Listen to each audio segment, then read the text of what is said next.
Hello, how are you guys on this Saturday? Thank you for joining Sacred Para today. And of course, my co-host Gloria. It would not be a party without her. So I hope that you guys are having a really good day today. Sorry if I tuned in a little bit late. I had to go to the bathroom. As many of you know, hello, Unicorn Moon. Hello, Mother. As many of you know, I am pregnant. My husband and I, we are number 10.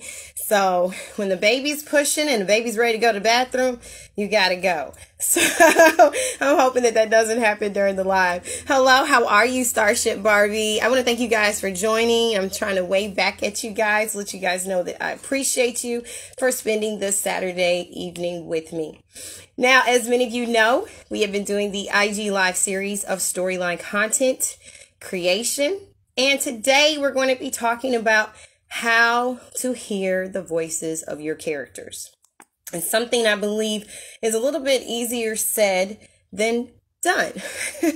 Now, when you've joined us on previous lives, you have heard various other people state how they are able to hear their characters' voices. And it's different for everyone. So I wanted to place a little bit, hello, how are you, husband? I wanted to place a little bit more time into that particular process, because it is a little bit easy to say, I hear the voice of Gloria and I just write whatever I think that she would say.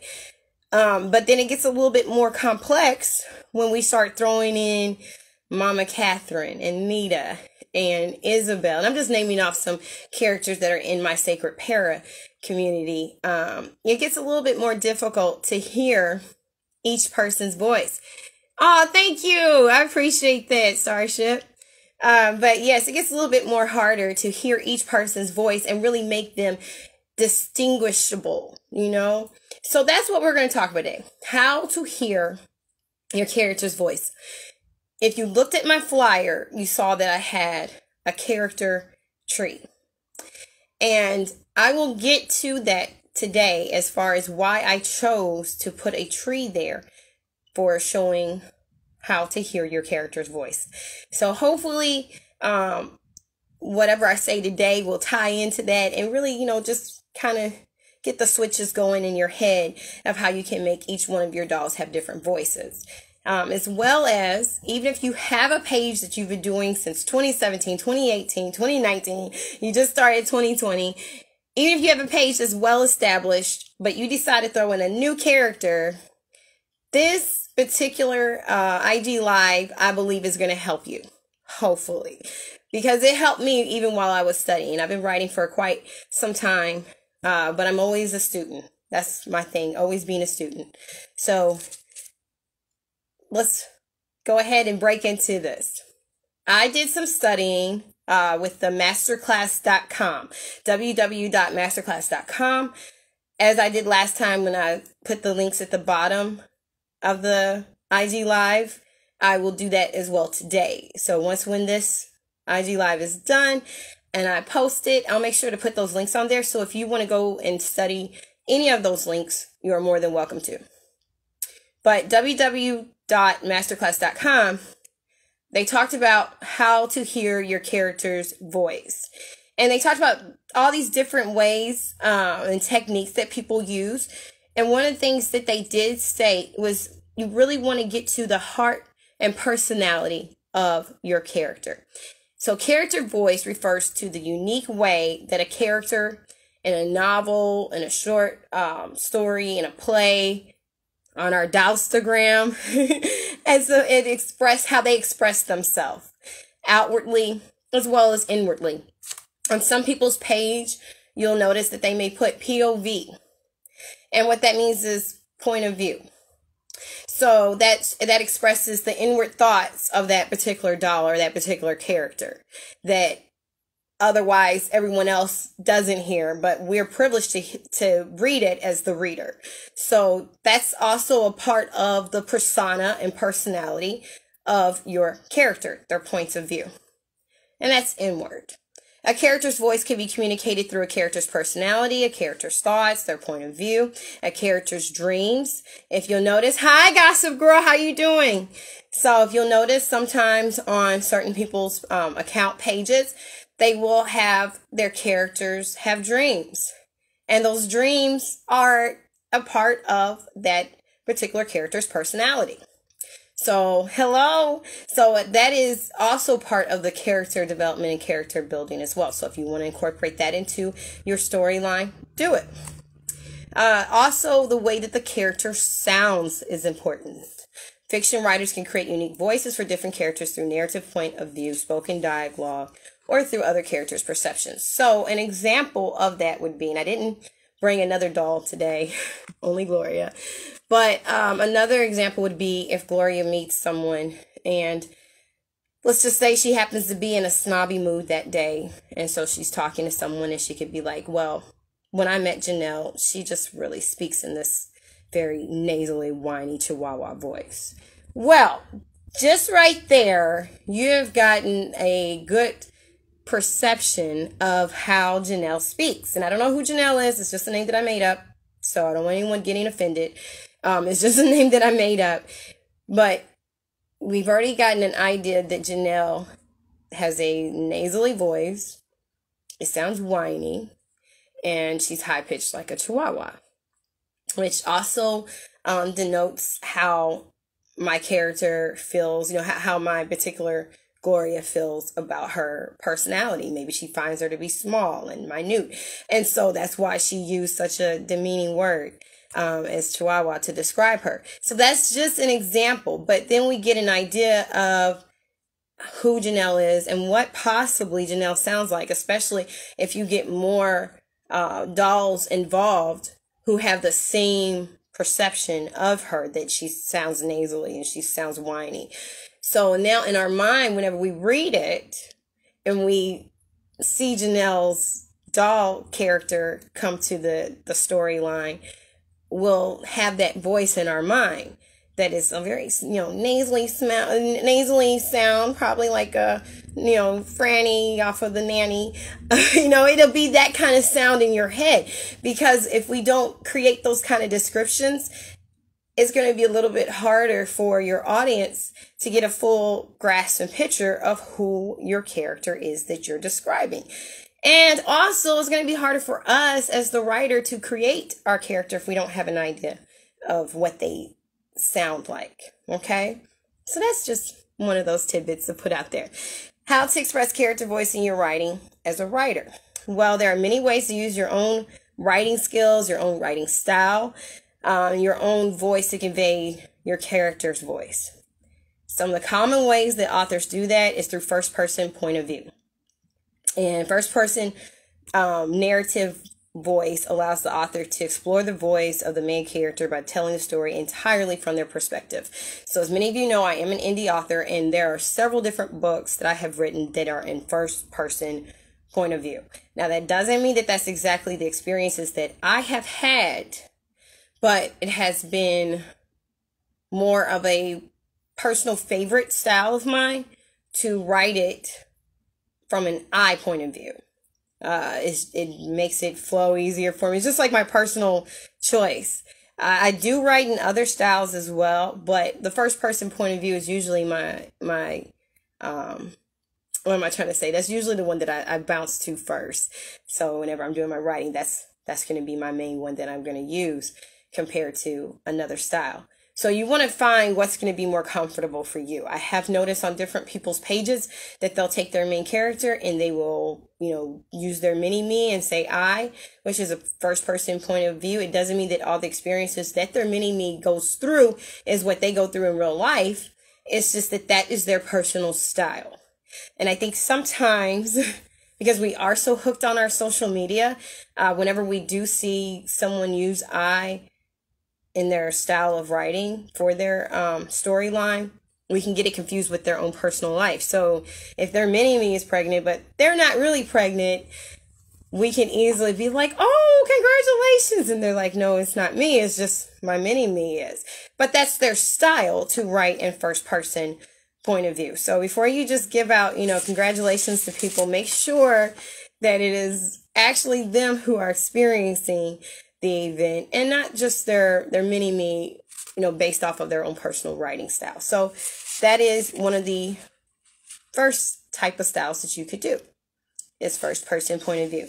Another one is stream of consciousness narration. And like I said, I will be putting these links on the bottom of my post so that you'll be able to go through these particular links yourself in order to, grab more information.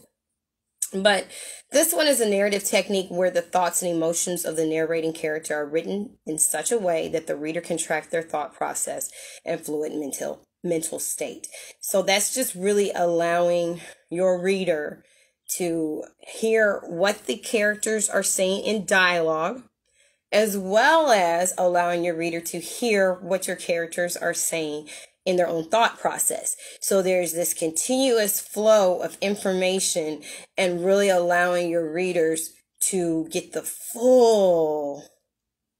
fullness of who your character is. So if you have a character, let's say Gloria gets asked by Arcade to go to the gym, but she's really not feeling like going to the gym. She's like, yeah, let's do that. But then underneath it says her thought, and her thought is really like, I am so tired. I was just really hoping I could come and get some rest and lay down. So now we got, like it may be a contradicting view, but how many of us have not had contradicting views in our thoughts compared to what we say? I believe that's just a part of human nature. We'll say one thing and then think something else. I'm not saying this all the time, but in certain things you have a different thought. So I believe that when we do that particular technique, it allows your reader to have more of a privilege into the insights of who your character is. Number 3 is unreliable narrator. And this is for those who want to take on a style of being the narrator of their storyline. This is completely your own personal, choice on what you would want to do. But as far as being an unreliable narrator, this is whenever a narrating character withholds information, lies to or misleads the reader, casting doubt on the narrative as a whole. In this creative writing with the unreliable narrator, the character voice is marked by deception and exaggeration, which in turn informs our understanding of the character. So one of the things that I thought of when I was studying up on this, I really thought of the movie Fallen. I don't know how many people have seen that with Denzel Washington. It came out maybe in the late 90s. I want to say it was in the 90s, but I can't really think if it was like mid 90s or late 90s. And it's a movie called Fallen. I'm not going to go through the whole synopsis of the movie. It's a really interesting movie if you've never seen it, especially if you're into anything that has to do with like spiritual warfare and things of that nature. I would advise that particular movie onto you. I would recommend it to you.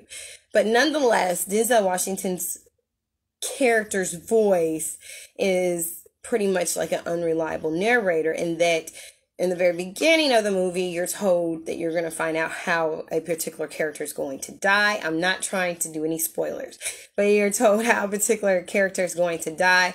But then at the end of the movie, you're told, oh, wait a minute. I told you about this was going to be the tale of how he almost died.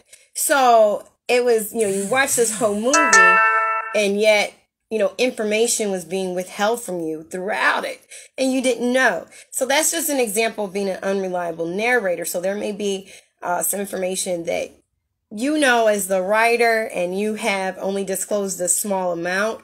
And yet, as your storyline goes on, then you disclose the rest. It could be a contradiction to what was stated in the very beginning. It's really up to you. But that allows you to have a little bit of fun in the midst of a little bit of fun with your readers and audience in the midst of being able to put your storyline out there. Okay. And then there's also the third person. And in this particular piece, the narrator knows everything about the story. They're omnipresent. And they know everything about the characters. And this means that the author can express their character voice even through internal thoughts and perspectives as far as with their points of view. And they gave an example with the book Pride and Prejudice, where you're able to hear the internal thoughts of each and every one of the characters. Again, these are all personal choices that you can make as far as what's going to be easier for you as a writer, your style of writing. And then there's third person limited. Third person limited point of view has a neutral narrator who is not privy of the character's thoughts or feelings. And I have definitely seen that as well with some of the storylines that are, in our Instagram community, as far as a certain situation can be going on, an event, especially like a dramatic event going on. And people may try to get information from the writer as far as like, why is she doing that? What's going on? They're like, I don't know why they're going on. And I love it. Actually, I had one of those moments today when I read someone's storyline and a character's going through a pretty traumatic situation currently. And when the writer was asked about it, it was like, I don't know why they're doing that. You know, I'm kind of troubled myself. And I love it because then you're just allowing your characters this full range to just be who they are without any control, just letting them express what they need to, be who they are. Even if it really goes against your own personal moral standards, you're just letting them explore the full range of their personality. So that to me is like really the goal that we should each have when it comes to building our characters, is allowing them to have the freedom to be who they are. Now what we want to talk about, and I'm actually going to flip a little bit because I found some more study material that was just, hi, how are you, my mini star? That was mini star verse. I apologize. That was really, really just thought-provoking to me, and I even put like a little star right by it. I was like, oh yeah, this was an excellent article. Okay. Oh yeah. All right, so there's 3 creative tricks to help you find your character's voice, because I think more than anything, the issue that could come into play is, I have multiple characters. How do I make them have different voices? Or even if I just have the one character, how do I create more dialogue for this character instead of just having them be like, happy Saturday, have a good Sunday, ate a bagel and coffee today. You know, how do I build more dialogue? So here goes some tips on how to be able to visualize your character and really hear their voice as distinctly as you do with a human person. Okay? All right. Put your character on the couch. And I love this one because anyone who's listened to my previous IG lives, you do know that I have a degree in psychology as well as with social work. Well, I went to school for social work and then I went into family counseling. So counseling for me is like major. I'm like, I'm really about mental health. I'm about my personal mental health, my husband's mental health, my children's mental health of anyone that I encounter is so important. It really, really is. But one of the key things is always you have to want to get, help. That's always key. Just throwing it out as a disclaimer. A person has to want to get help. You can't make them. But I love being able to put your character on the couch. And I'm going to tell you why. Because in therapy, people are more likely to speak freely. They speak about their inner thoughts. They speak about their dreams. They speak about their feelings. And then there's times where they may kind of like hit a plateau and they're like, I don't know why I'm thinking this. I don't know why I'm feeling this. And then that's when we as the therapists get to step in and start asking those questions like, well, those probing questions. How did you feel about this?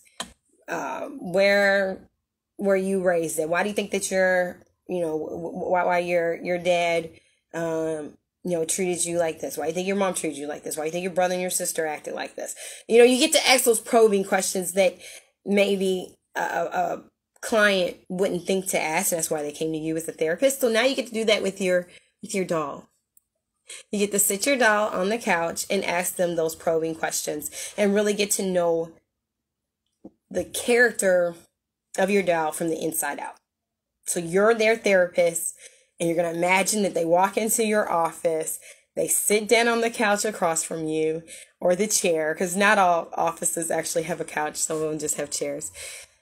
they sit down across from you and they say, I have a problem.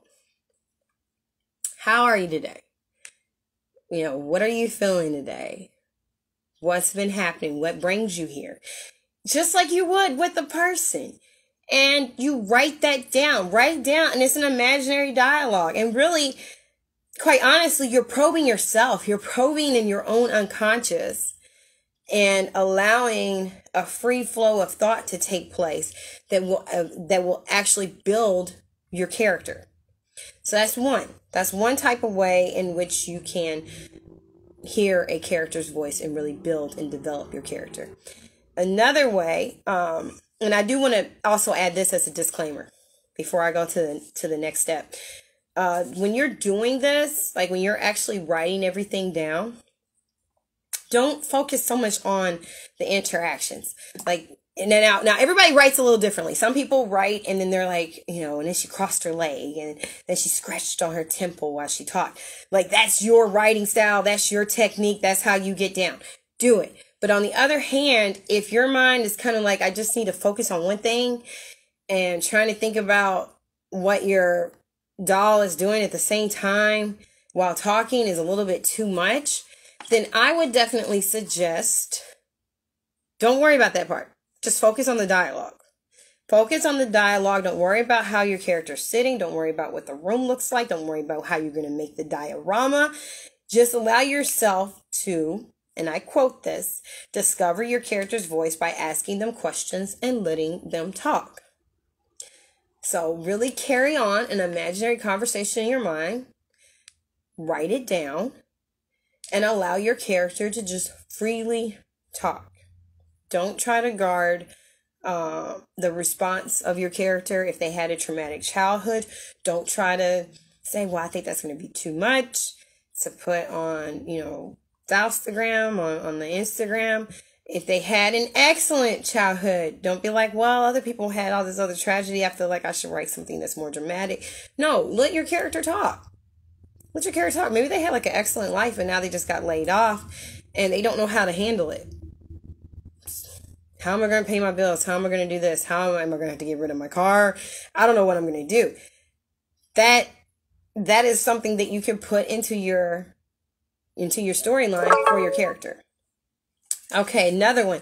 Write your character's morning routine, which I thought was really like an excellent idea right here.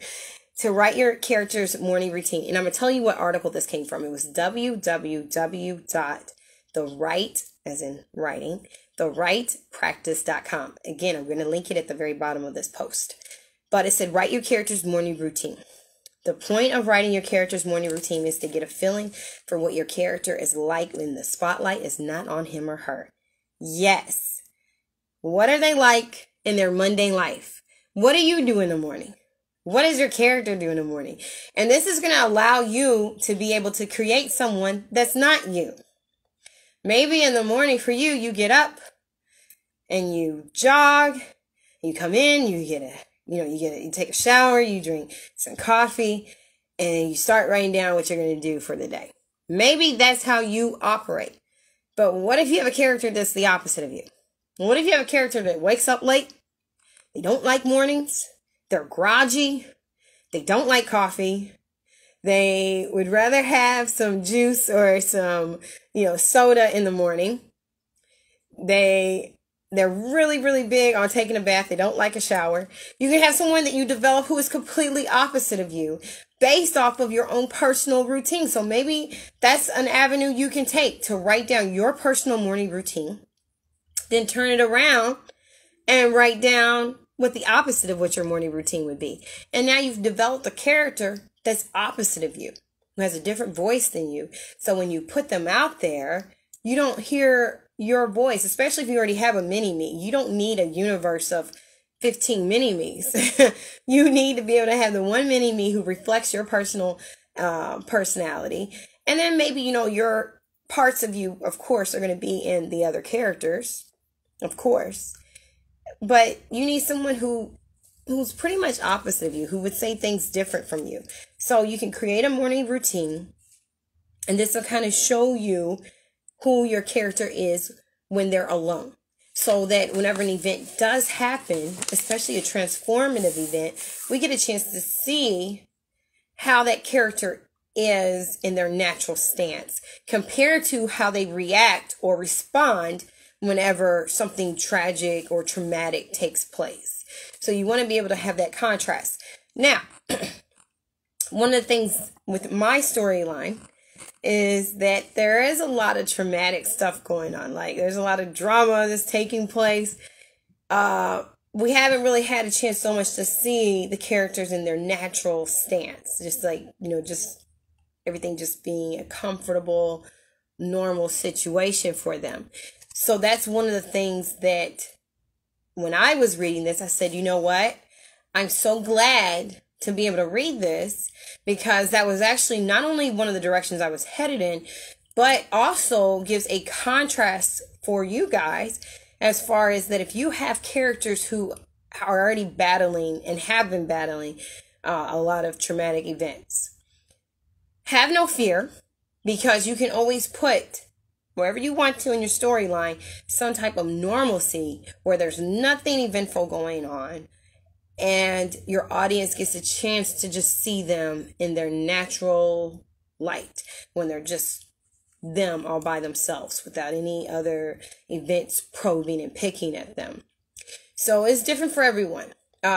Just like movies are different. Like, there's some movies that you see and it's just boom, action, right? We're watching it and we're engrossed in it, and you don't really get a chance to see your characters just having this calm family lifestyle, right? And it's probably not until like the middle of the movie, and definitely like maybe at the end of the movie, you're like, oh, okay, now I see how they are whenever there's not all this, traumatic stuff going on. But then on the other hand, you have some movies that start off, what we would say, kind of slow, because it shows the characters in their mundane life, just everyday life, nothing eventful going on. This is what we do in the morning. This is what we do when we go to work. This is what we do right here. And then something happens that becomes, transformative for them. And then we see how they react and how they respond whenever something stressful is going on. One of the things that I can think of from the top of my head would be like Fast and Furious. Fast and Furious, you get boom, action, and then you get splashes of normal day life within the movie. And so we who enjoy the franchise end up clinging to it, because you're getting that taste of both, like what they're like whenever there's not a whole lot going on, who they are as normal characters compared to who they are whenever, they got to do a heist or whenever this is going on. So you're getting that constant elevation of up and down.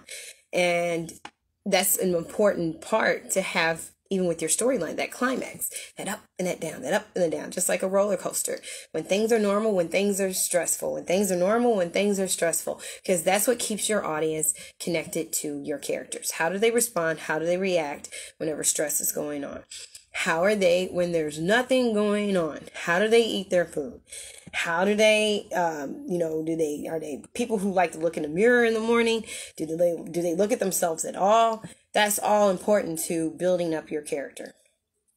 Okay, so you can answer these questions by writing a scene that starts with waking your character up early in the morning and seeing how they react. Another concept of being able to hear your character's voice is to create a mood spectrum. What is that? This one's a pretty interesting activity that I am going to be digging in myself. It says, during a story, your character is going to face a lot of different circumstances. And if you're doing a storyline, even if it's with one character or two characters or 10, 15 characters, you want to make sure that you do have events going on that can be transformative. That's what really keeps your character, keeps your audience connected to your characters. Some of these situations will make your characters happy.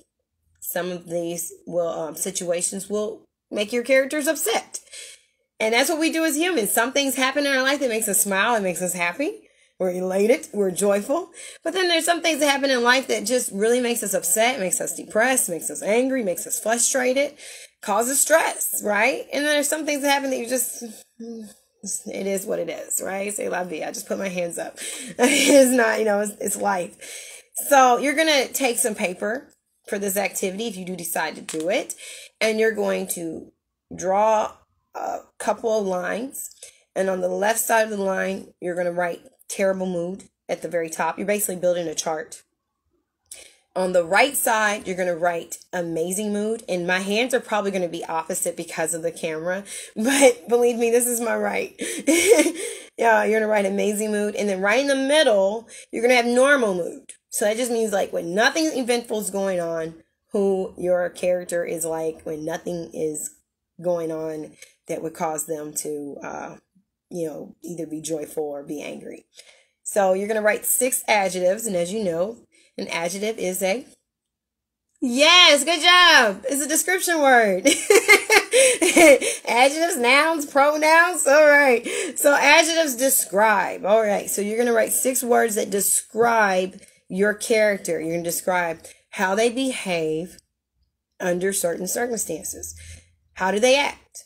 What is your ordinary behavior of how your character would behave? Now imagine if your character just got fantastic, great news. You're going to write 6 adjectives under that column that says amazing mood that would actually describe how your character feels and how they would behave. And then you're going to imagine if they got awful news, something awful happened, and your character is extremely sad. You're going to write 6 adjectives under the words terrible mood. And then the final step is that you're going to put the whole picture together. Okay, so you're going to have adjectives under what they feel like when there's nothing going on, whenever they're normal. You're going to have things whenever it's amazing. You're going to have things whenever it's terrible. Okay, so now you're going to put this all into an actual sentence form. And what the sentence form is when my character is in a normal mood, he or she feels awesome, feels elated. When good things happen, when they're in a normal mood, they feel happy. We'll just say that, okay? They feel happy. When good things happen, he or she is in an amazing mood, and he or she feels elated. They're joyful. They're off the roof. Fantastic, right? But when bad things happen, he or she is in a terrible mood and feels frustrated, feels angry. You're going to put those things on there for your actual sentence form. And this is going to help you whenever you're trying to describe what your character feels, right? Whenever certain events take place. It can even be as simple as your character is attending someone else's wedding. Well, if in fact it's someone that they know, and it may be an account that you talk to, you guys DM each other, you guys have had conversations, so you're really excited that this particular account page is having a wedding. Well, they feel amazing. They are so super excited that today is the day of such and such wedding, which reminds me, after this, I got to do some pictures because there is a wedding at Daily Adventures of Ash Harbor. In case you didn't know, get your pictures ready and send it off. But maybe they're extremely excited about the union that's taking place and they want to express that. So allow yourself to be able to use adjectives that will describe how your character feels. And so that was just a particular exercise that will hopefully help you to hear your character's voice a little bit more clear, especially if you have a new character. Like I said, this is something that you've been doing for a long time, 2017, 2018, however long. When it comes to bringing in new characters, it can really make you feel like it's your first time because you have to be able to hear them. Another thing that I found, and this is going to be one of my last ones, but this was very helpful as well. A lot of what I found was very helpful. Well, but this one was from www.writersedit.com. And they talked about knowing your character. And quite honestly, if you don't have if you don't know the character, it's going to be harder to build a relationship. And that's what I have found in my writing. When I'm writing my books, especially with the Dowstagram, with my Barbie characters, if I don't know them, it is so hard to actually build a storyline for them. So part of hearing their voice is really getting a feel of knowing them. Knowing them could also be through customizing them. Like I've had time to customize my Gloria over here. So we have like a stronger bond than what I do with some of my other dolls, just because I've spent some time with her. But nonetheless, I mean, it doesn't take anything away from the bond that I have with my other dolls. But customizing your doll can make you feel closer to them because they become more yours. Regardless if you make her a mini-me or him a mini-me, if you are able to put some time and just really take the risk and the chance of redoing their makeup, redoing their hair. I have seen some really awesome customizations on here. You don't have to be a professional to do it. You don't. Whatever you want to do with your doll that makes her or him more personal to you, I would say do it, because it is going to help you connect more when building a storyline. Okay? So know your character, develop a thorough backstory. If you're able to develop a backstory, that's even better, because now you're getting a more clear picture of who they are. One of the things that I always like to think about is Wreck-It Ralph, because one of the things that just really ignites me as a writer is the character. I can't even think of her name. I know my kids probably know her name. She was one of the more high definition characters from the game. And just completely, she was badass, right? Okay, I'm going to say it. She was just like one of those characters that was just like, wow, what? And she was really, really great in how she did things. And she carried her gun. If anybody saw Wreck-It Ralph, the original one. No, I'm not talking about the second one. The second one was okay, but I really, really liked the first one. And she had a tragic backstory. And so they went through her backstory and how, like her former husband, well, they didn't get a chance to get married. They were about to get married. But he said, "You're one dynamite girl." So you have Fix-It Felix, who was looking at her, and he's like, "You're one dynamite girl." And he like took her all the way back to her backstory. Now, granted, in the very beginning of the movie, they already brought up that she had a tragic backstory, right? So then when he said that, her memories go flashing back, and she's thinking about her ex and how he had, called her one dynamite girl. And they do all these different flashes. And then when they were at the altar about to get married, one of the bugs came in and, ate him up. So I'm sorry for the spoiler. That is a spoiler. But the movie is pretty awesome, okay? But I love it because they gave her backstory. And it was like, how often does that happen where you're able to get the backstory of the character? You don't always get that.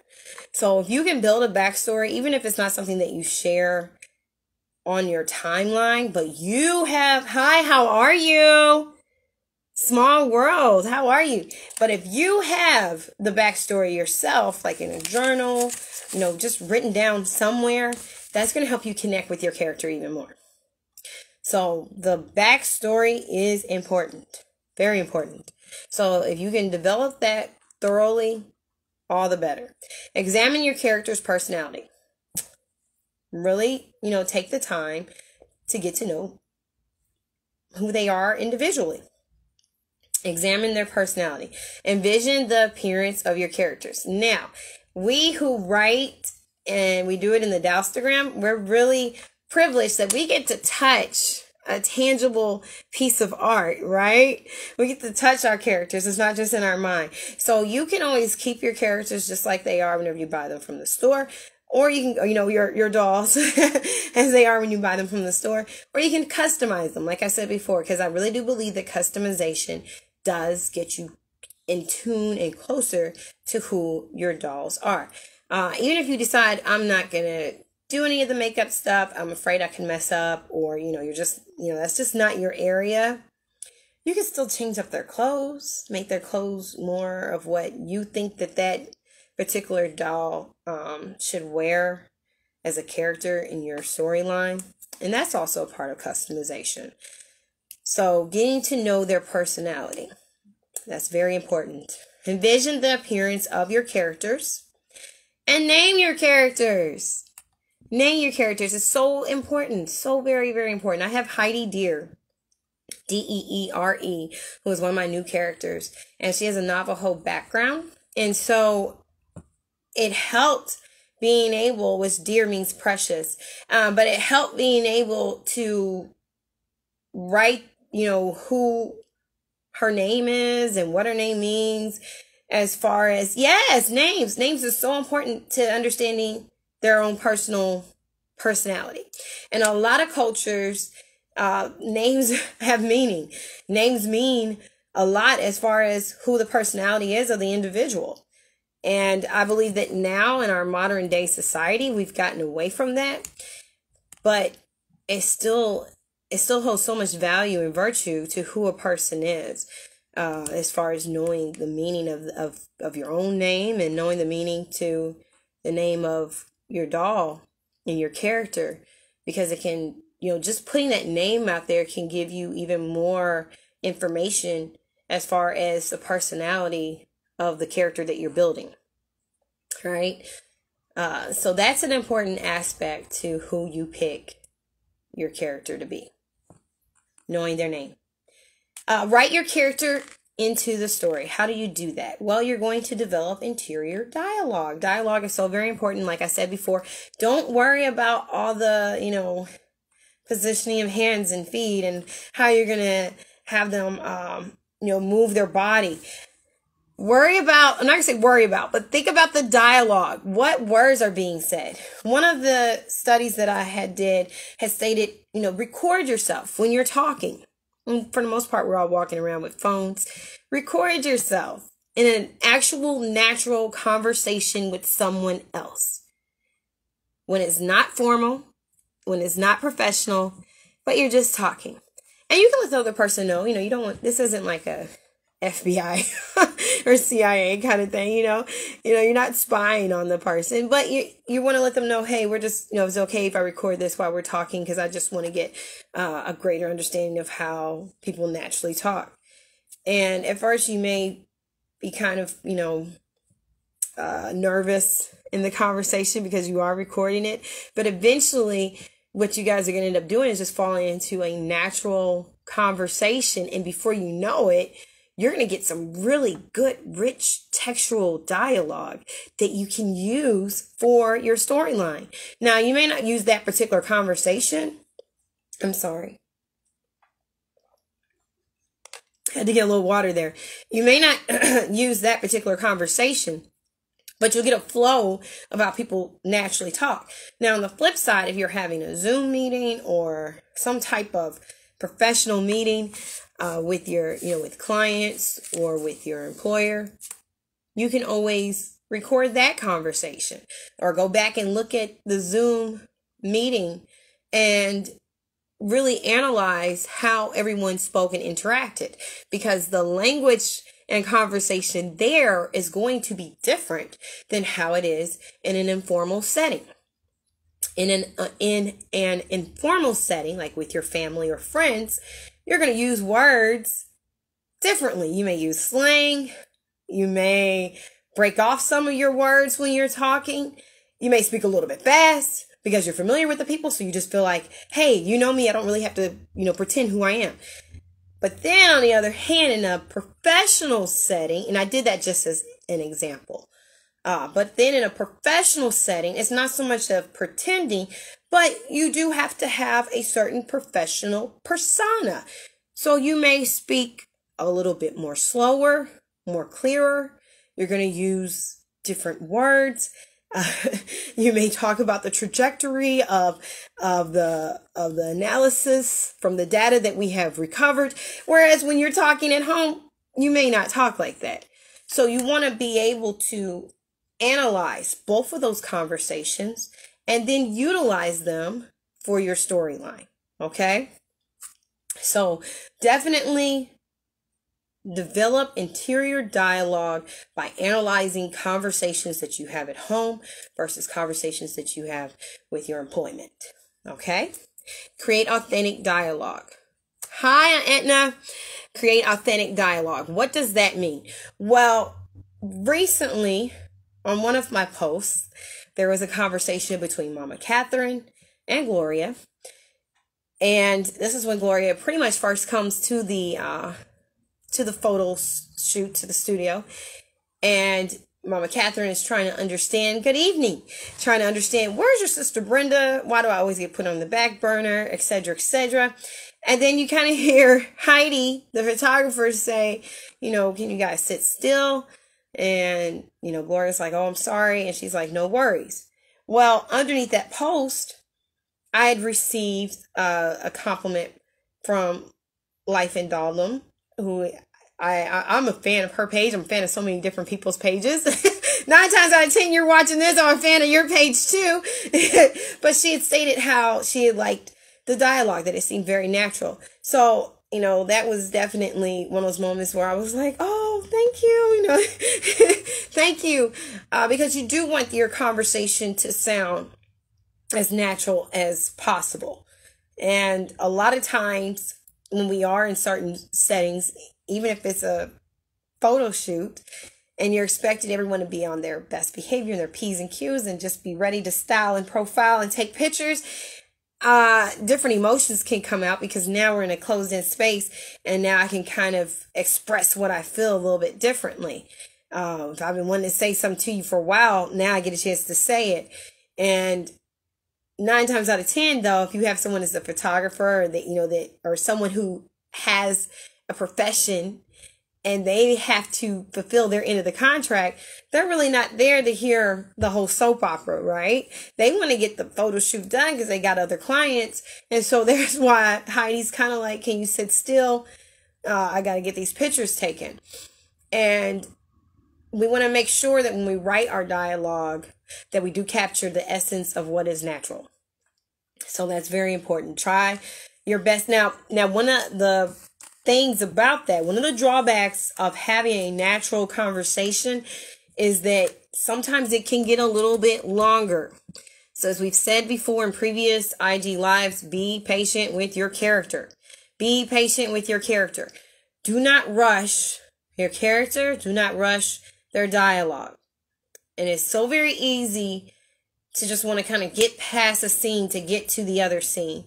And that is the thing that can really hurt or damage your natural conversation or dialogue between characters. So make sure, hi, how are you, Great Plastic Adventure? I see you were able to make it. So make sure that you take that time when they talk.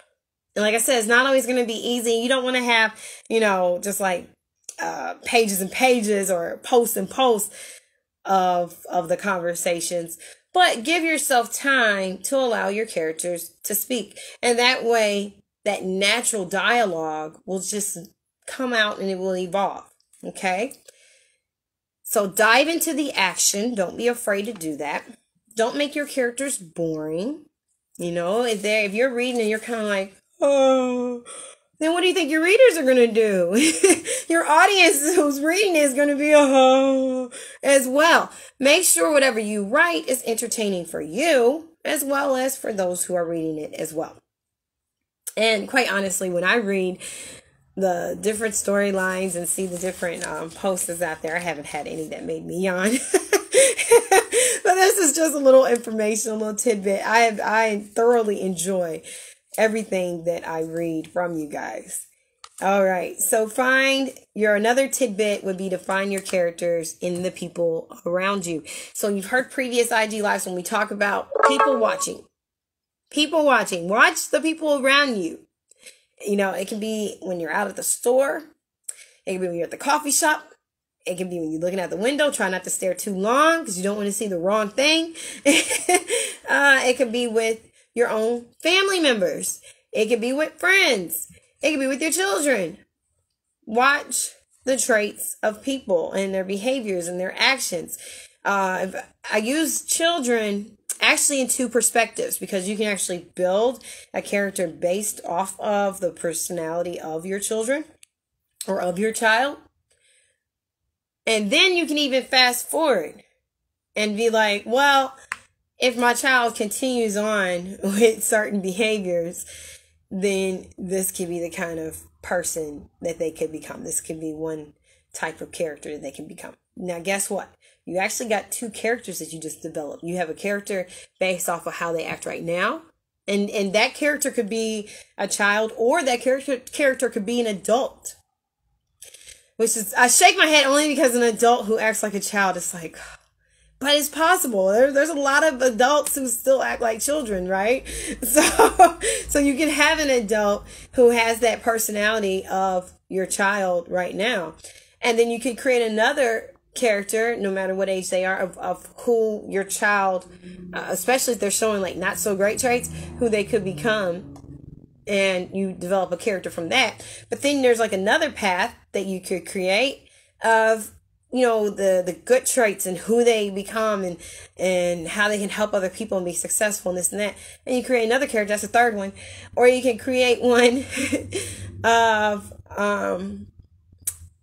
so we have one where they're at, one where they become if they go down a bad path, one that they can become if they go down a good path, and then one of who they can become if they have that kind of good and bad dichotomy going on, right?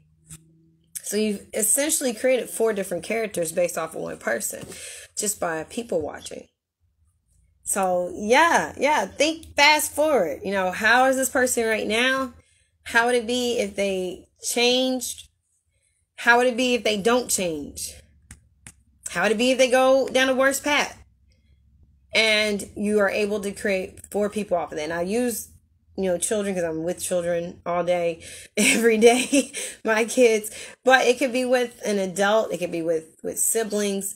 It could be with, you could do the same thing with your mom, your dad, with your boyfriend, girlfriend, your spouse. Either way, you do it with yourself even. You know, if I keep going down this path, I will be, my character could look like this. If I were to allow myself to give in to being angry and this and that, then this would be one character.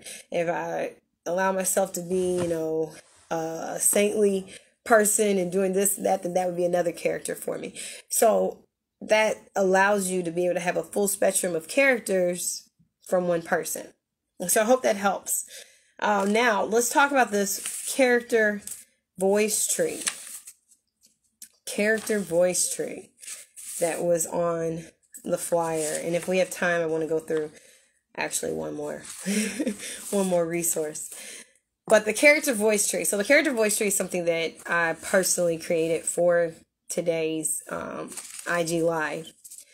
And that voice tree, if you notice, is probably kind of like similar to a family tree. And one of the things that I had fun with that because I put like the different pictures on it. Like there's even like one picture of a lady whose back is turned. You don't see her face. Why is that? Because some characters, you know, you never really do get a chance to see them. You know, maybe there's something hidden about them. Maybe that's, hello, how are you? Maybe that's the invisible character. You know, like that character right there can say a whole lot about who they are as a, you know, who they are personality wise. So that was why I had someone on there who all you see is the back of the character. But let's get to it. So really that is something that you can use as a tool. As a tool to help you get to know your characters deeper. So you'll be able to know who your characters are connected to, right? Who's my characters linked to? Is it just the character by themselves? But quite honestly, no man lives on an island by themselves, right? So they're connected to somebody. Even if you have a storyline where you just have the one doll, the one character, you may still have pets that's involved. And every once in a while, you may have a friend that stops by and they go out for a girls' night or a movie night, right? So you want to be able to incorporate that into your storyline. How do you do that? Well, this is one of those tools that you can use to do that. Yeah, that particular character tree will show you how your characters are linked.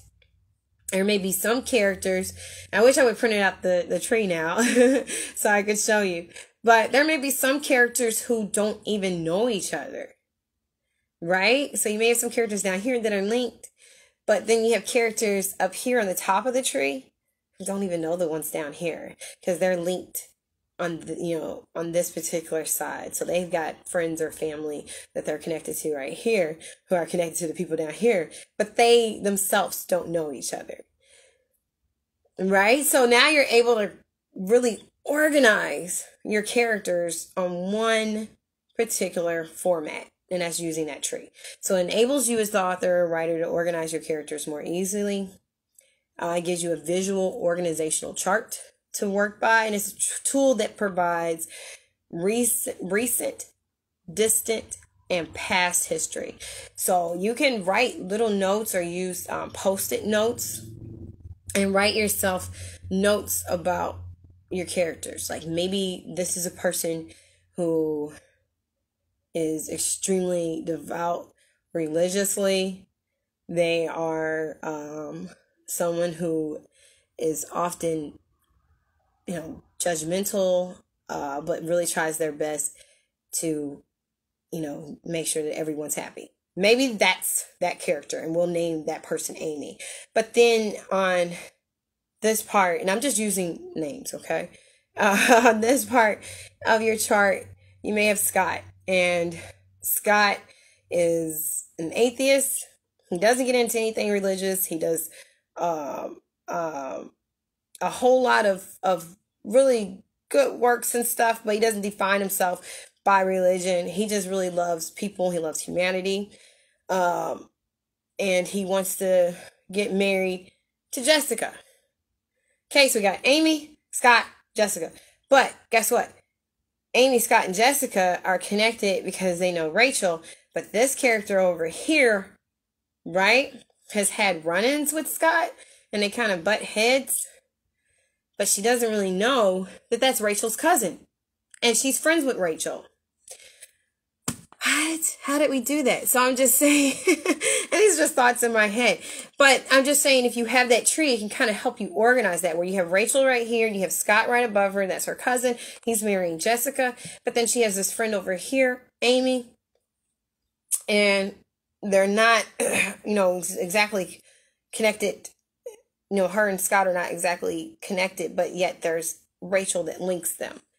And in your mind, it may be hard to really phantom that, but when you have a chart in front of you and you got some post-its or you've got, little notes written on the side, it can kind of help you.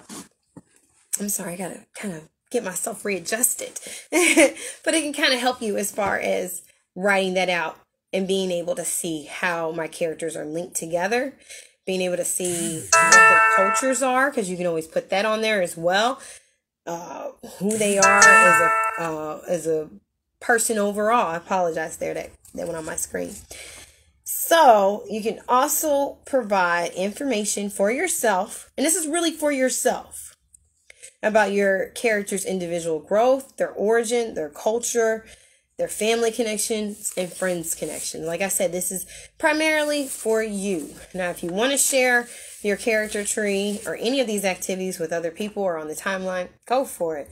But this is really to help you be able to create a more thorough visual analysis and image of who your characters are for your storyline, so that you can, hear their voices, okay? And this last one, this is the very, very last one that I want to share with you guys, because I feel like it's so worthwhile to helping you build the voice for each and every one of your characters. This one comes from www.blog.janicehardy.com. Again, I'm going to put these down at the bottom so you can, I'll link them down at the bottom so you can always go to them and do more thorough studying.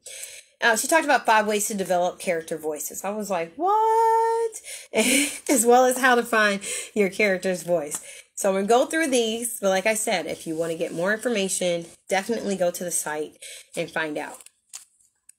One, she talked about, how does the character greet people? So you want to really visualize your character coming into a room. Are they the kind of person that's like, hey, how are you? I like your shirt. Is that who they are? Or are they more reserved, where they're like, hi, how are you? And they nod a little bit and sit down. Or do they come in and just try to blend in with the wall? Are they that shy? So you would think about, how do they greet people when they enter a room? How does the character answer questions? Are they someone who evades questions? Are they someone who gives a really lengthy explanation for questions? I only laugh because today we asked our kids a question, And one of them, well, a couple of them just give like a very lengthy explanation. There's a few of them actually that I think about it. Give a very lengthy explanation, and you're like, just give a name. I just need a name. I don't need the full story. But that's part of that child or the children's personality. That's who they are. They give a full story to be able to explain the one thing. So how do they answer a question? Are they vague? Do they cut straight to the chase and just, here goes the information? Or do they go, okay, this is what happened? Because that's going to be important to building their overall character. Does the character make questions or do they make statements? So do they say something like, I'm trying to think of an example for this one. Like, I like your shirt. You should give that to me. Or are they more like, that's a really nice shirt. Where'd you get that at? I like that. How do they talk? Because once again, their up forwardness is going to tell you how they sound whenever you're having to hear their voice to build the dialogue. Where did the character grow up? So that right there can take a lot of different forms, because now you're looking at what culture did they grow up in? What city, what state, what country did they grow up in? You're looking at, are they still living in the same country, city, or state? Did they move? Did they move because of their own personal choice? Were they made to move? Did they grow up in a home that was abusive? Did they grow up in a home that was loving? How did they grow up? Did they grow up in a house where they were always, told to be quiet, don't talk, and they were made to be quiet? Did they grow up in a house where everybody talked all the time? Did they grow up in a house where there was a lot of creativity and a lot of musical abilities that was exhibited? Did they grow up in a house where no one had toys? No one was able to do anything creative? That's not what was pushed and motivated. Did they grow up in a house where they were forced to be, what do you call it? Childhood geniuses and prodigies? What kind of household did they grow up in? Because that will let you know more about who your character is now, as you write up on them and when they dialogue and when they talk. Okay, so one of the exercises that they had on that particular article was to make a conversation where one person is trying to persuade the other in some way, because they are going to have to use all of those traits to try to persuade the other person. And that other character has to, either they're going to be persuaded or they're not going to be persuaded, but whoever they are as characters and how they grew up and how they respond will also come out. So out of that one exercise, you can really build two characters. Okay. And now for this very last part, how to find your character's voice. What is your character's personality like? Does he or she appear in the world, or are they just kind of a wallflower? How do they view themselves? How does he view himself? How does she view herself? And how do they want to appear? That's really, really important. So very important. Because there's a difference between how others will see your character compared to how your character wants to be perceived. And I'll use one of my characters, Isabel, also known as Hollywood. So she wants to be perceived by people as kind of like this up-and-coming movie star, right? That's how she wants people to see her. She wants them to see her as important. She wants them to see her as a star.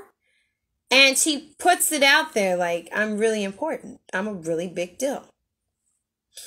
Internally, things are a little bit different. And we had one of the posts in the past where you see her and Mama Catherine get into it. And that's when it's revealed that, we had a rough childhood. Our mom wasn't there. Our brother Raymond was the one who really took over in raising us. And although I have this side of me that's very girly and very, stylish, there's also another side of me that can get down and get rough. And so that's the part of her that she tries to hide. She doesn't want everybody else to see about her. But yet the reality is that's a part of who she is. So we want to think about that when we're writing our characters. Who are they trying to present themselves as compared to who they are internally? So that's that right there will really determine and give you a better idea of their personality. Another thing that she had stated was, how do you want the character to sound? So we did talk about that early on in this live, as far as that you can use other characters around that person to really let it be known what their voice is like. So if my character happens to meet a guy, I'll use Audrey, because Audrey's, kind of on the lookout for a man. She meets a man and she's like, oh my God, his voice was so deep. He had this thick, rich, baritone voice. Well, guess what? The next time that I do a post and I put him in there, whoever he is, I put him in there, you as the audience and you as the reader now hear a thick, rich, baritone voice, because I said through Audrey, that's what he sounds like. So you'll hear that voice based off of what was stated. What was stated through Audrey. So you can use the characters around them to be able to build that. Now, if you have a character who has an accent, then you're kind of privileged in that, in that you can actually put down the words that character says in that character's cultural language. You can cut off certain words to really emphasize or imply that there's an accent. Yeah, it's like Barry White. Yeah, and actually, my aunt makes a very key, hello, how are you? A key example right there. So if you wanted to, you could even say, without any, copyright infringements or anything of that nature, but you could even say, oh, his voice was like Barry White. Well, for those who are familiar with Barry White, you may still want to put down, that he had a very thick, rich, textural, baritone voice like Barry White. So for people who know Barry White, they're like, oh, I know that voice. Someone else may have to go back and listen to Barry White, or they may not know who Barry White is, but they know what thick, baritone, textural, rich voice is. Right? So I would still describe what the voice is like, but you can definitely do a comparative with a celebrity, with a singer, something of that nature, or someone of that nature, to help your reader and audience connect more with the character that's being presented. So I definitely do. I like that point on there. So we already talked about how you want your character to sound. The other point is his or her inner voice different from his or her spoken voice? So we did talk about that briefly earlier as well. Sorry there, I have to hydrate. I had a hospital incident this week where I had to, I was told I had to get my fluids up a little bit more, hydrate a little bit more. So I'm trying to take a hydration break. But definitely you need to know what your character sounds like. You need to be able to know if their inner voice is different than what they're saying. And once again, you may want to go back to the very beginning of the video where we talked about the points of view, that the perspective of your character can be seen and heard through their thoughts. So you can put POV right there, or some type of indication that this is the thought of your character. Or if you do storylines where you actually have like the captions inside of the pictures, you can put those little like thought bubbles right there so that people know that this is a thought that the character is having versus what they're saying in dialogue. You can also use dream sequences to show what the inner thoughts are of the character. So I've seen people do that and they do an excellent job with it. So being able to show what your characters are thinking versus what they say is very important, especially if you have a character who is a bit of a villain or a frenemy or anything of that nature. You can be able to show that they're saying this, but the reality is that they're thinking something different. Okay. Another point in order to be able to hear what your character is saying is, what does he or she think about? The type of things that he or she notices. What is he or she afraid of? Now, you can put this through thoughts, or you can always have it be in conversations. You can have it come out in conversations. especially if they have like a close friend that they confide in. It could be on the phone. It could be two characters sitting together. It could be a spouse, spouses talking, boyfriend, girlfriend, boyfriend, whatever, boyfriend, partner, girlfriend, partner, whatever the case is. And they could be sitting there talking and being able to express that this is what I'm afraid of. This is what my concern is. You want to talk about what he or she admires. Gloria could be talking to Raymond and saying how much does she admire certain qualities in him, and vice versa. So now we get even more of an idea of who Gloria is as a person. And if Raymond's telling her what he admires in her, now we get even more of an idea and perspective of who he is as a character. Talk about what he or she is afraid of, or I'm sorry, jealous of. What he or she needs to know about her or his surroundings. What he or she needs to know about other people.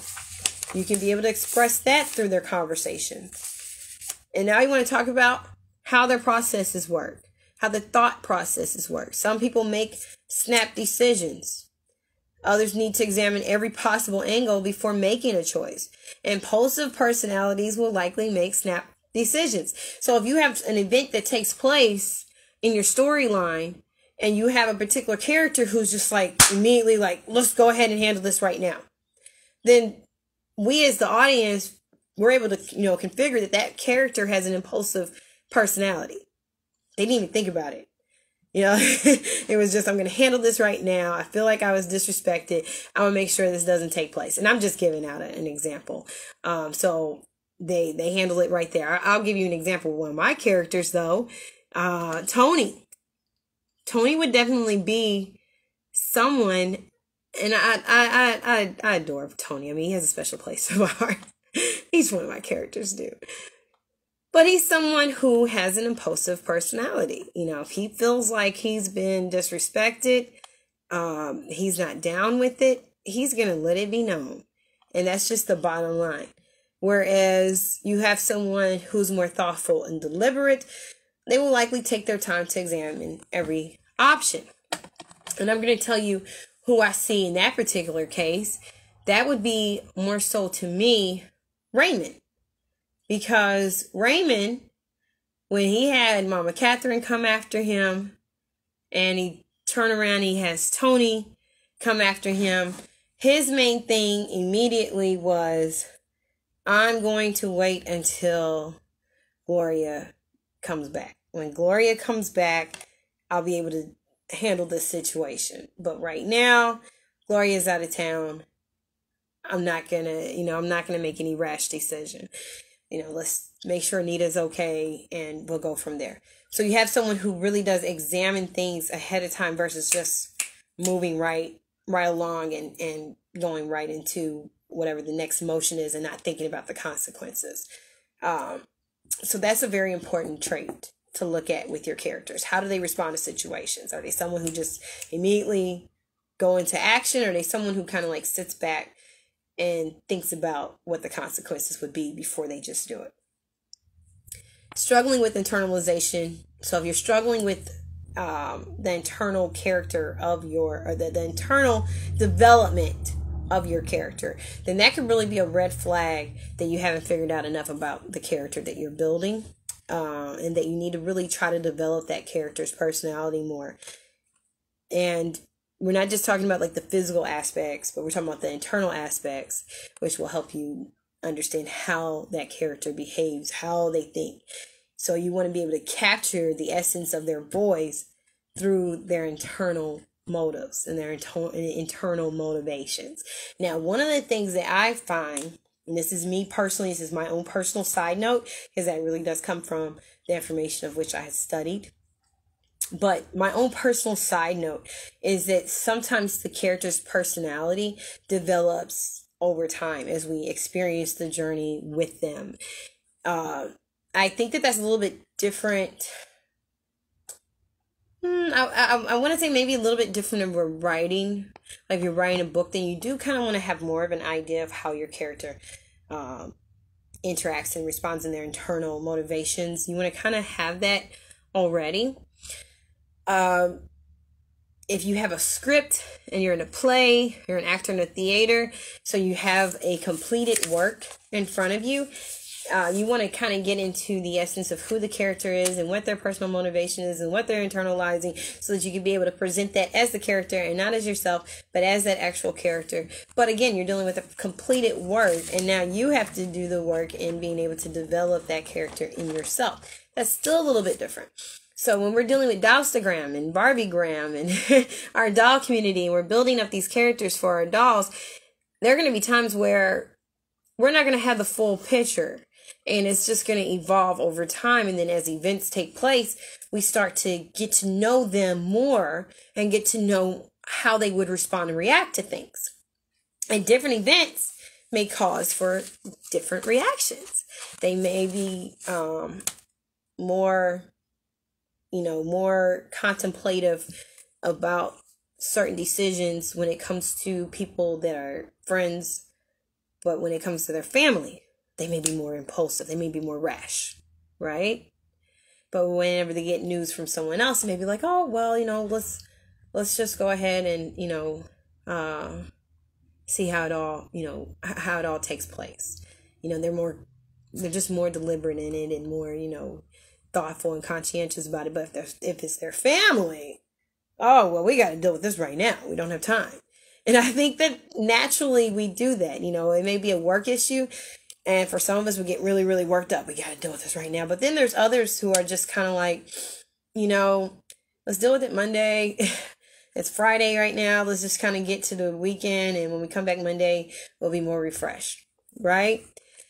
But then when it comes to your kid, and they may be a teenager, and they may, want to go out at night, and you may be like, you're not going out, and they're still wanting to go out, and then you end up, you end up telling them, you can't go out all weekend or something like that. I don't know. I'm just building one off the top of my head, as far as just that your decisions are more rapid, more rash, because it's your kid. And maybe the reason why you don't want them to go out right now is because there's just too much stuff going on. You don't want them to get in trouble. You don't want them to get hurt. You don't want them to get harmed. And maybe they don't see it the same way. And so they feel like you're just being mean and you're being unfair. But for you, you're like, I watch the news and I see what's going on. I don't want you out there. So there's a different reaction that you have, because although they may feel like they just want to hang out with their friends, you feel like it's a matter of life and death and I got to keep you safe. Whereas with the work situation, you're like, it'll work its way out. We'll get that done. So you want to be able to also exhibit that and show that with your character's personality that you're developing for your storyline. And these are all tips as far as being able to help you hear the different voices that your characters will take on, because you do not, once again, you don't want to have 4 and 5 or 10 different mini-me's on your storyline.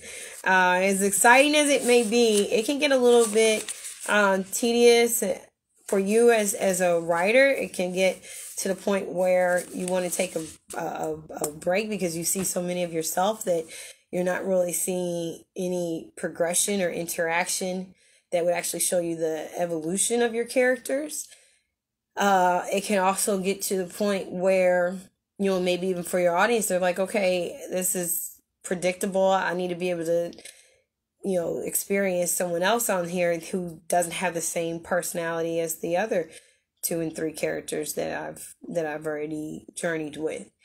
So it's not the easiest thing to create different voices, but when you are able to utilize some of the tools that I stated, like during this live, or you find other tools and activity sheets that will help you be able to build the personality and build on the character as far as who they are. Hello, how are you? Who they are when they're by themselves. That is going to help you to have different voices for different characters, because that's really what you're wanting to do. And then I promise you, without a doubt, over time, those characters will start to speak on their own, where you don't even have to rely on having to create tools, because you will have them so well established that they'll just naturally start to speak. One of the things that I have been, just blessed with in this process of writing, especially when it comes to Gloria and Mama Catherine, is that their voice will just naturally pour out. It will just naturally pour out. And that's been very easier writing process, because I don't have to struggle in trying to think, well, what would she say right here? And what would this one say right here? Because I already have established who the personality is. So since I've already established what the personality is like for each character, now, all I have to do is just listen. I just listen and I just write. I just listen and I just write. And I would also like to throw in one other thing that wasn't in the notes. But if ever you come to a place where you have a character and you're saying, how do I write for this character? What would they say right here? Ask the community. There are people who have such great ideas, and they will willingly share with you their creative perspectives. So if you say, I have this character and I think she's gorgeous, it's a gorgeous doll, I really do like her, I've seen people do it. I believe she's a gorgeous doll. I want her in my doll story, but I can't think of what I'm going to have her do. I can't think of what her occupation is. I can't think of a name for her. I just know I want her in my storyline. People will help you. If you have characters who are established and you're just like, I have this character and, she's been a part of my storyline this whole time. I don't want to, phase her out, but in the same hand, I don't know what to do with her right now. Some people may be like, hey, let her get pregnant. Let her do this. Let her do that. Let her, join in the army. There's so many different things that people will creatively come out with to help you move your storyline along and keep the character involved. How long did it take to hear their voice? I believe that particular question, it really depends on the individual. It's going to be different for each person. Some people, and I've heard it before, some people are like, I went to the store and I saw her or I saw him, and automatically the storyline just came to me. It's been a lot of different people where they just automatically bonded with the doll and a storyline just hit and they were able to just write. And that one doll created a connection for all these other characters and dolls. There's other times where you can have a doll and it still takes months before you actually do hear their voice on their own, as far as them just talking to you.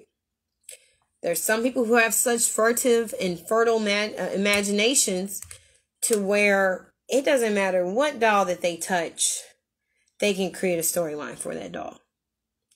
And they don't even have to have a personal bond with the doll. They're just able to create a doll, create a storyline for the doll, because it's just their natural inclination to be that imaginative.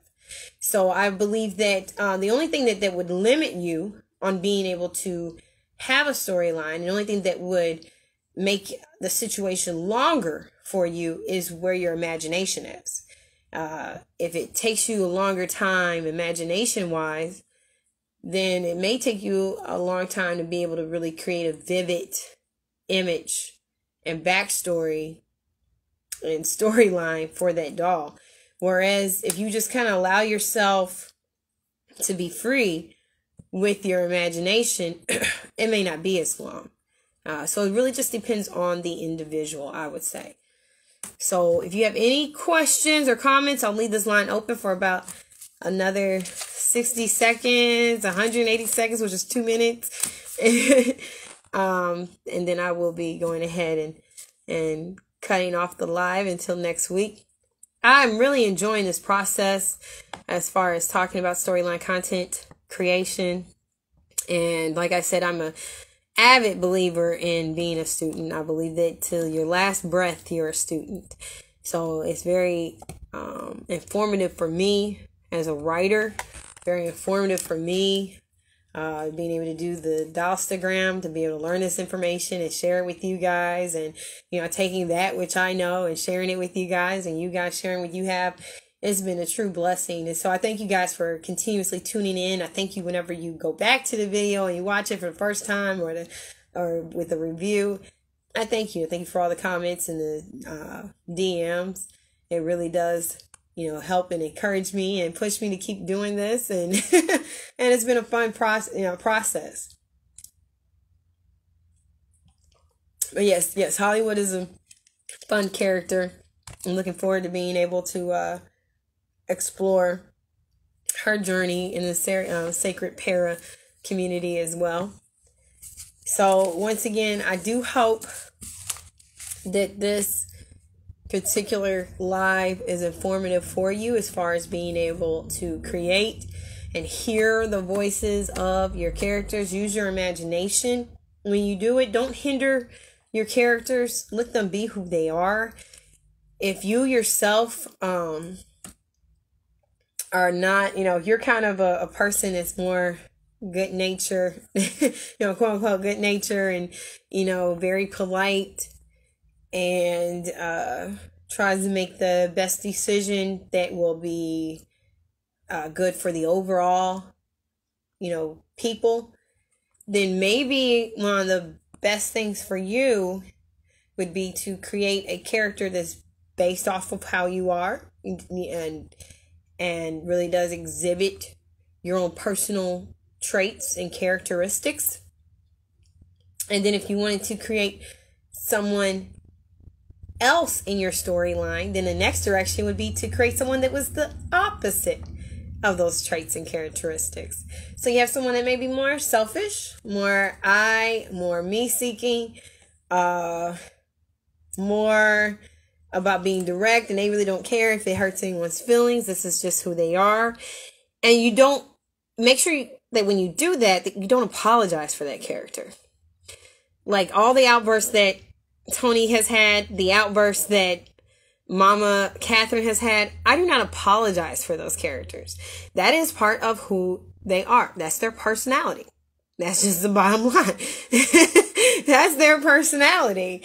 I don't really believe that there's any reason to apologize for that. You know, you'll see, and the more that we dive into the storyline, you're going to see that there's a difference between how Martina's personality is, and this is Gloria and Raymond's children, but Martina and Leah and June.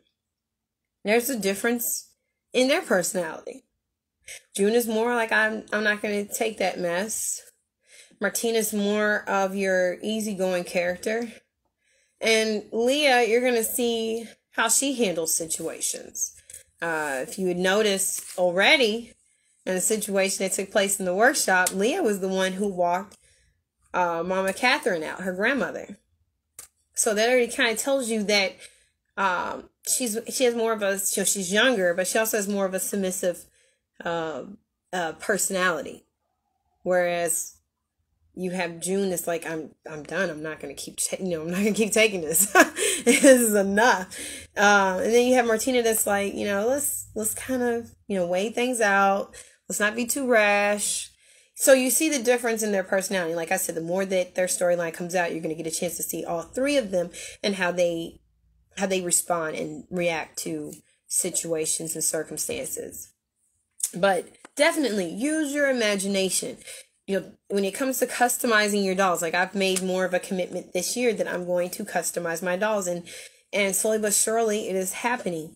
But I do want to get to the point when I can put a nose ring in my doll's nose, and put a piercing, for like the eyebrows and so forth. Like that is something that I aspire to do. And I had told someone else in another doll account, I was like, this is what I'm aspiring to do this year. And I really want to do that because I believe that it will give an even clearer picture to the personality of that particular character. And it's something that I wouldn't do. I'm not against it. It's just not something I would do. Now, I have, like, she actually has tattoos, but they didn't come out right. So that's why I don't showcase her tattoos. But I'm looking forward to being able to get her some better looking tattoos so that we can showcase it. Because I'm not against it. I'm not against piercings. I'm not against tattooing. I have my own tattoos. I had, a navel piercing at one time when I was younger. So I want to be able to put that in with my character storylines as well, because body art is a form of self-expression. And so you want your dolls and your characters to be able to express themselves. Don't hinder them from being able to express themselves by trying to make them be more like how you are or what you think is acceptable and appropriate. Because then you have a monotoned voice for your character, and you won't be able to allow your character to really blossom and show their full potential. So allow them to show their full potential. Not everybody in your storyline can be do-gooders. Not everybody in your storyline can be people that are con artists. You want your storyline to have people of varying degrees of personality. So really hit on the spectrum of personalities. Think about people who you are with and who you interact with all the time. Everyone's different. And that's okay. And you want to be able to embrace that in your storyline. I don't care if you have a storyline that's in this particular era or you have a different era. And there's nothing new under the sun. So people have always had these different personalities. Hi, Miss Gal. I was just about to end it. I'm so glad that you're on here. Miss Gal, 1965, is definitely a page that you would want to check out and give you a shout out, because she is able to successfully, in my opinion, successfully show the varying degrees of personalities that the characters have. And if you're wanting an example, definitely go to any of the pages of the people who I've spoken to, go to, the pages that you currently read, really analyze it this time. Don't just read the storyline and laugh or get emotional with the character.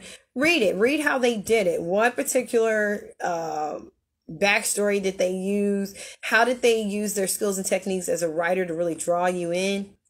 And what did they do to make the voices sound different for each character? Like I said, I'm going to put another shout out for her. Miss Gal, 1965. Definitely check out her page, because each and every one of the characters that she utilizes, they have a different voice. It is not all the same. You're definitely going to get a different flavor for each one of the characters that she involves in her particular storyline. And to me, that's what really gives it a great flavor. It adds a lot of texture to the storyline and keeps you involved. Oh, yes, of course. I mean, it's true. It's real. It's true and it's real. You gotta give people, their praise, and you definitely got that going on with your storyline. So definitely check out her storyline. In fact, quite honestly, in previous IG lives with other people, like I told you before, your name gets brought up.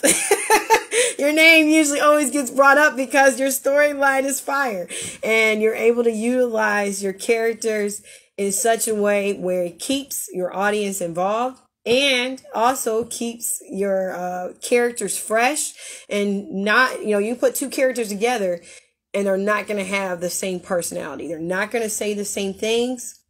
They're not going to do the same things, because their internal struggles and internal motivations are different, and it's presented to you through the dialogue and through the images that she uses. So definitely check out her page so that you can get a fuller understanding of what I've been talking about throughout this IG Live. So without further ado, I'm going to let you guys enjoy your Saturday. I thank you guys so much for being with me. I look forward to being able to be with you next week. Next week, the IG Live is going to be a little bit earlier, because we are going international, baby. Yes. So I don't want you guys to miss next week. It's not going to be at 6 o'clock Eastern Standard Time. It will be at 1. I had to make sure I was like at 1 p.m. Eastern Standard Time.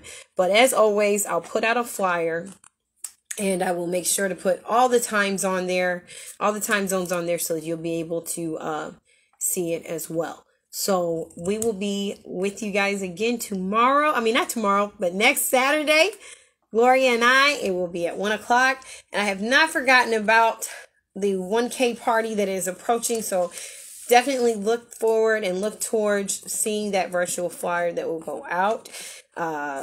Things just changed up a little bit for me this week. Like I said, I had a hospital visit, so that kind of changed up how I was able to move around this week and schedule things, and just been trying to get my hydration levels where it needs to be with baby number 10. So things are going good. I cannot complain, but I thank you guys again. You have an awesome Saturday. Love you guys. Continue writing. And remember, anyone can write. In the words of infamous painter Bob Ross, who said, anyone can paint, anyone can write. You can do this. You got it.